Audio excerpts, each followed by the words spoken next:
Building 7, to me, it looks like it's being blown up. And if you look at the Twin Towers, it looks like it's being blown up. And the question is, how did our authorities rule out explosives? What's interesting here is they said very clearly, well, we're not even going to look for explosive residues in the dust. Why? The answer is that there's no reason to look for them because nobody reported any explosions. However, we have over 36 mainstream media sources reporting that they heard, saw, or felt explosive events. You can see the two towers, a huge explosion now raining debris on all of us. They were on the news saying, yes, we heard explosions, multiple explosions. Independent, different media sources in the morning of 9/11 saying that they are aware of explosive events happening. Then, work by a very dear patriot in the 9/11 Truth Movement, Graham McQueen, compiled a list of 118 firefighters whose oral testimony included witnessing explosive events. Now, these were unprompted. They weren't asked, did you hear an explosion?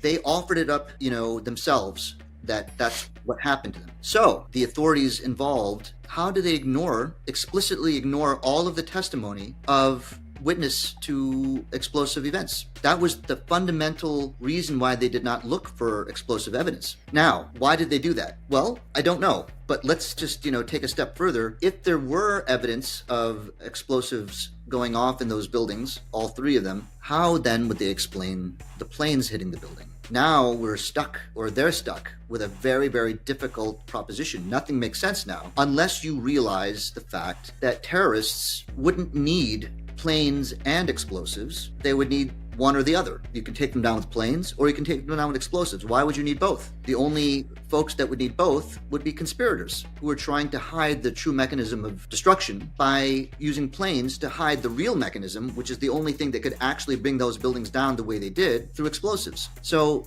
that's where we're stuck. And the point here is, look, you may not, buy into all of this stuff, but don't you think that our media should have asked some questions?